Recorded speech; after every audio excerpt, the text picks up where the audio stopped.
la primaria en el San José de Tarbes de Yaguno, que ya no existe. Los recuerdos que yo tengo de allí era, bueno, la rigurosidad de las monjas.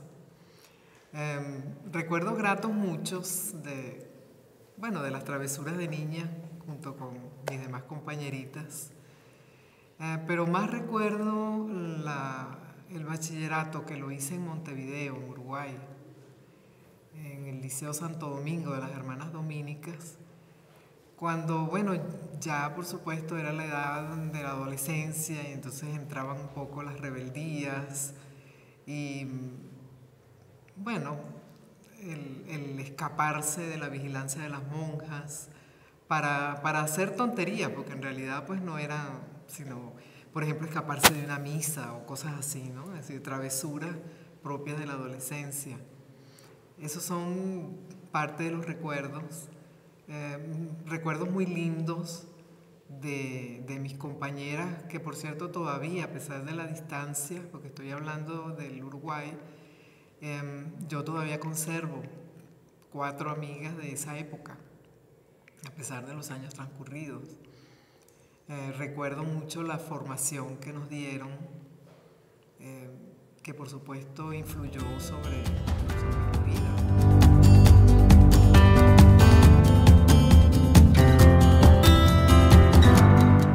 A mí me gustaban mucho siempre las materias científicas. Yo tenía mucha facilidad, o creo que todavía tengo algo, facilidad para las matemáticas. Y sin embargo, cuando yo empecé el bachillerato, mi idea no era seguir carreras científicas, sino que, influida por mi padrino, yo pensaba seguir Derecho, que por cierto es una disciplina que todavía me llama la atención. A mí me gusta mucho fijonear en las leyes, a pesar de que no tomé finalmente esa decisión, ¿no? Sino que me fui por las carreras científicas. Me gustaban mucho, tenía mucha facilidad realmente para la química, la física, las matemáticas, es decir, eso que muchos muchachos llaman las 3 Marías, que es horrible, para mí eran muy divertidas. Es decir, el encontrar pues ese orden en la naturaleza, a mí todo eso me entusiasmó siempre muchísimo. Pero también, por ejemplo, me gustaba mucho la literatura, las materias que tuvieran que ver con el lenguaje, es decir, el tener un lenguaje preciso, quizás como parte de esa misma gusto, ¿no?, por materias científicas, que uno tiende a pensar que son precisas, ¿no?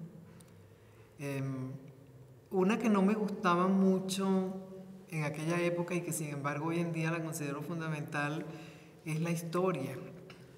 Y yo creo que la historia a mí no me gustaba mucho porque en el fondo era nada más la historia guerrera, la historia militar, y no verdaderamente la historia de los pueblos, que es como yo veo ahora la historia.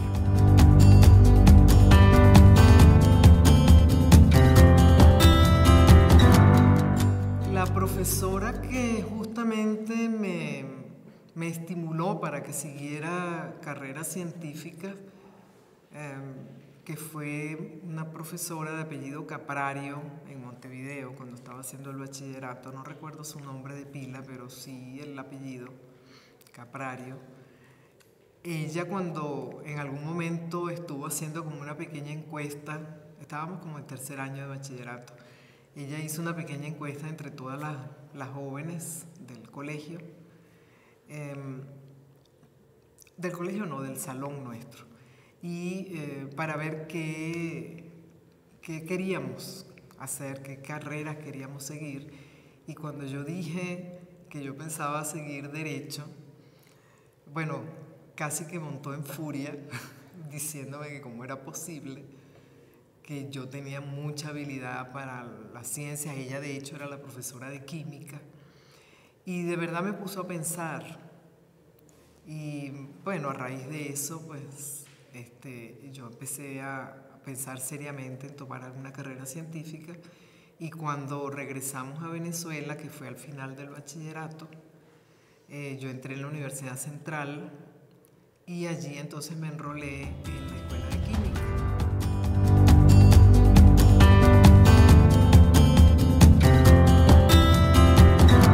Bueno, la educación siempre tiene que estar relacionada con el mundo universitario, por ejemplo, para empezar. Es decir, un profesional, un investigador científico, que es lo que yo he sido a lo largo de mi carrera como investigadora en el IVIC, Instituto Venezolano de Investigaciones Científicas. Es decir, un investigador nunca es completo si no transmite algunos de sus conocimientos a las nuevas generaciones.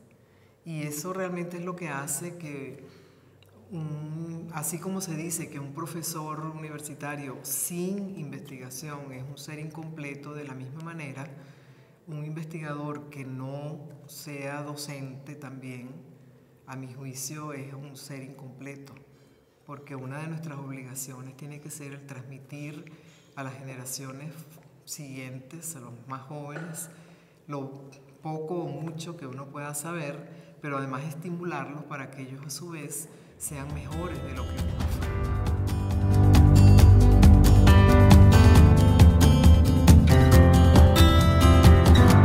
Bueno, en esas preguntas que siempre ponen en las claves de bancos para decir cuál es su hobby, por ejemplo, ¿no? Que sirva después de clave para identificación.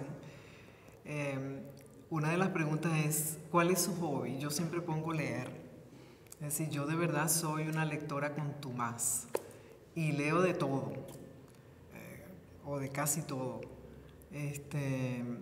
A mí me gusta mucho la historia, me gusta filosofía, me gusta cosas científicas, por supuesto, novelas. Yo leo muchas cosas, ¿no? Y en estos últimos tiempos, en los últimos años, también me veo obligada a leer mucho de política y de política internacional, y de política nacional, por supuesto, porque yo tengo una columna que mantengo en Tal Cual Digital cada 15 días, y yo siento que, por supuesto, para yo escribir esa columna tengo que leer, porque si no lo que voy a hacer es escribir 4 tonterías, ¿no? Entonces, de verdad para mí la lectura es el hobby. Es decir, a mí no me importa muchas otras actividades. Yo soy feliz, por ejemplo, pasando un domingo en casa leyendo.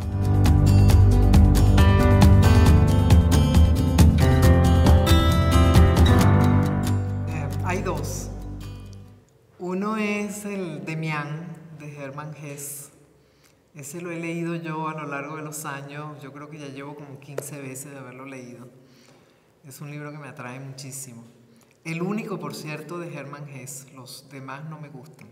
O sea, no es por el autor, sino por el contenido.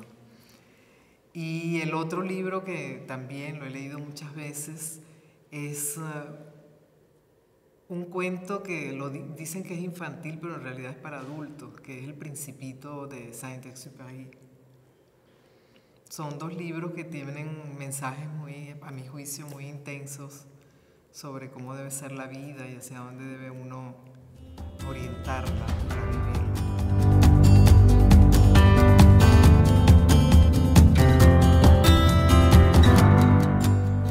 Leer es una forma de aprender también a comunicarse. Yo noto que los jóvenes hoy en día leen menos literatura, me refiero, ¿no? Menos libros, sino más que todo, leen mucho, pero en cuestiones de redes, cosas muy sintéticas, y no profundizan. Y yo creo que muchas veces se pierden el encanto de compartir con un autor las ideas que él pueda plasmar en los libros que escribe. Digamos, los libros tienen muchas enseñanzas. Hay autores que verdaderamente es un placer leerlos. Y el que no incursione en ellos se está perdiendo de verdad de una fuente de alegría y de placer que no necesariamente depende de otros, que esa es otra cosa importante. Es decir, por supuesto que es importante tener gente con quien compartir y hasta cierto punto depender uno de otras personas para tener ciertas alegrías. Por ejemplo, la vida familiar, obviamente, ¿no? Es una cosa. Pero uno también tiene que tener esas reservas internas para decir, bueno, yo puedo ser feliz además simplemente sentándome en solitario a leer, porque realmente la lectura es un ejercicio solitario.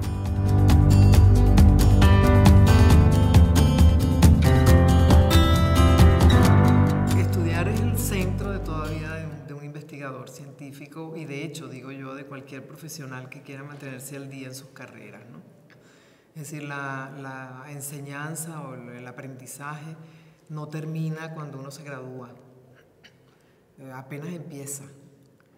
Y el estudio pues ha sido en mi vida clave hasta el día de hoy. Hoy sigo aprendiendo, sigo estudiando, porque digamos, en el momento en que uno ha asumido nuevos retos, por ejemplo, cuando en mi caso, cuando hace 5 años yo salí ya del IBIC, ya jubilada, asumí otra responsabilidad, ¿no? Que fue la de directora de Ciencia y Tecnología del gobierno de Miranda, y eso me enfrentó a nuevos retos, es decir, cómo hacer para que los jóvenes liceístas de la gobernación de Miranda pues se entusiasmaran por la ciencia y la tecnología. Y eso me obliga pues a seguir estudiando. Es decir, yo creo que la vida, o mejor dicho, el estudio solo termina con la muerte. Uno sigue aprendiendo todos los días de su vida, si de verdad tiene interés en el mundo que a uno lo rodea.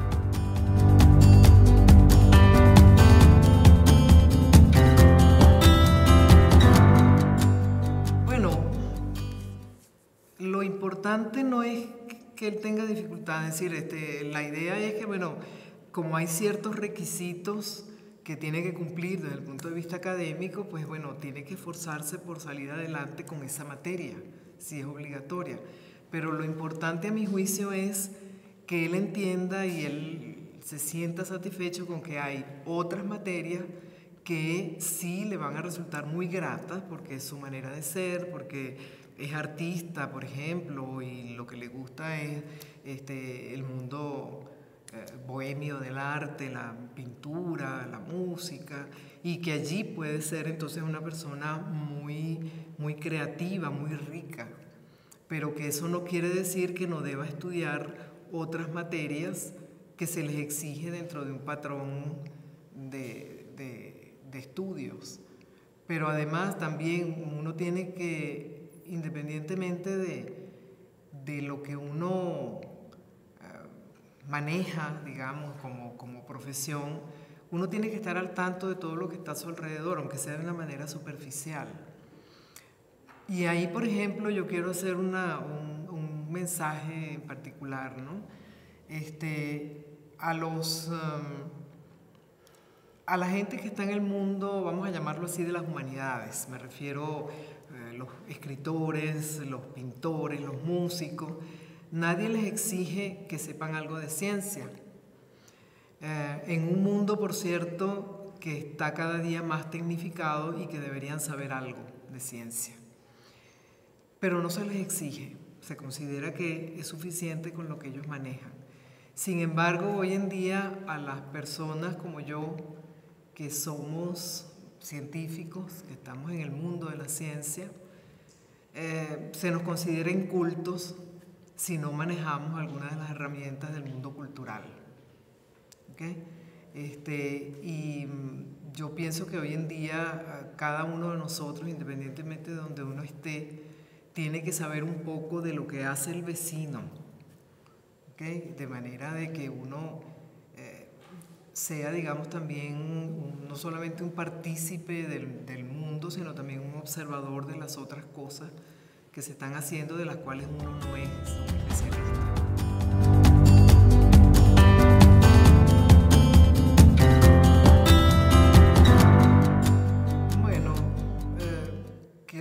para que un profesor se conecte, lo primero es que tiene que creer en lo que hace. Tiene que haber estudiado más de lo que va a dictar. Porque si no, pues entramos en el problema de que de repente los estudiantes saben más que él.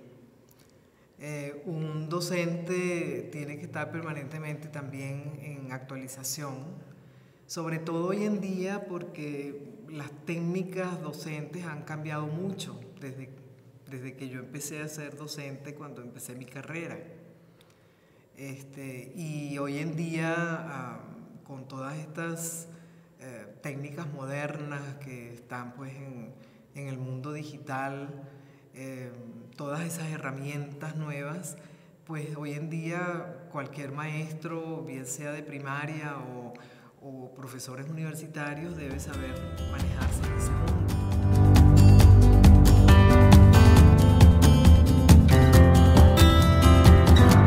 La constancia es clave para todo. Es decir, uno sin constancia no llega a ninguna parte. Uno tiene que establecerse metas en la vida en función de lo que uno siente que es lo que más le agrada o la manera como uno quiere seguir adelante para ser una persona útil, un ciudadano formado. Y la única forma es tener constancia y saber dónde está la meta y cómo me voy a dirigir hacia ella.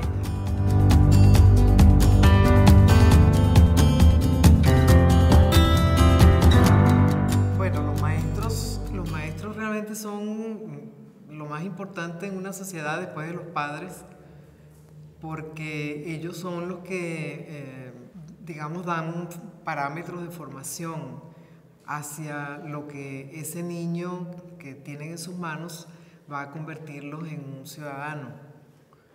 En ese sentido, los maestros son claves. Hay sociedades como por ejemplo las sociedades asiáticas, las sociedades escandinavas, que le dan tanta importancia a los maestros que primero los escogen dentro de los que van a estudiar pedagogía, son escogidos dentro de los mejores bachilleres que han sido graduados en el bachillerato en sus respectivos países. Y luego, cuando son egresados como docentes, son gente que están en el tope de la escala en cuanto a salarios, porque hay un reconocimiento de la sociedad de que ellos son verdaderamente importantes, claves para que una sociedad pueda avanzar de una manera armónica. Lamentablemente no es el caso nuestro. En nuestra sociedad venezolana, el ser maestro para muchos significa, bueno, es una persona que no pudo hacer más nada, ¿no? De hecho, muchos de los muchachos que ingresan a la carrera de pedagogía en las diversas universidades lo hacen porque no tuvieron las calificaciones suficientes para ingresar en otras carreras. Y esto es lamentable, es decir, esto está debidamente sustentado, es decir, no lo estoy diciendo como una cuestión poética, es decir, hay números, hay cifras que indican lo que estoy diciendo.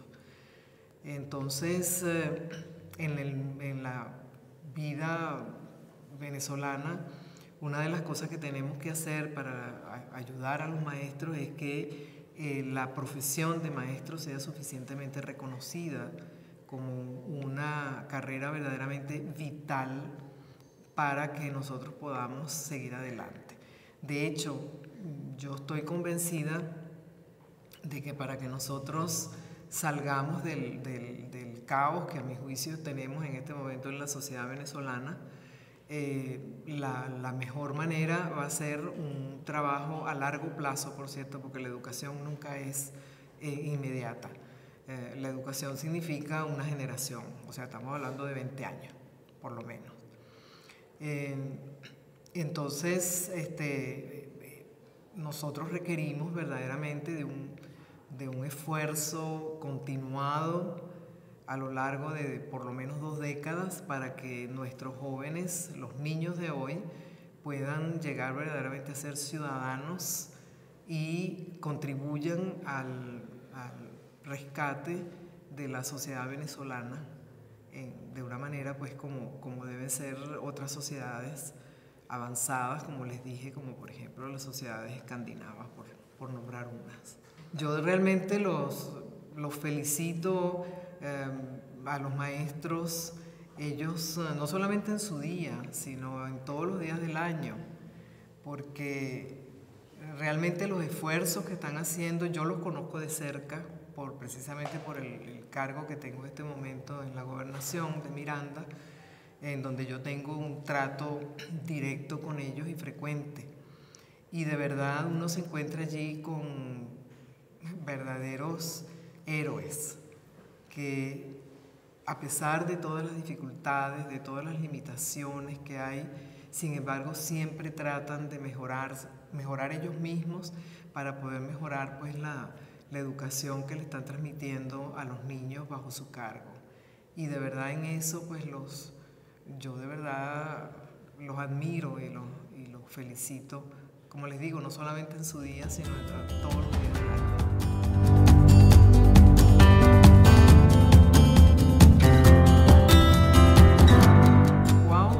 Fue para mí una sorpresa cuando primero me invitaron a visitarlo. Realmente me entusiasmó muchísimo toda la información que yo encontré allí, las posibilidades de hacer, primero para mejorar a los docentes precisamente en todas estas técnicas nuevas, captar conocimientos a pesar con todas estas nuevas herramientas y además para los muchachos también de verdad es una fuente de conocimientos, justamente con técnicas lúdicas hasta cierto punto, que estimulan precisamente a los muchachos a seguir estudiando. De manera que yo de verdad recomiendo a todos los docentes a que se familiaricen con toda la información que allí está y se las transmitan a sus estudiantes.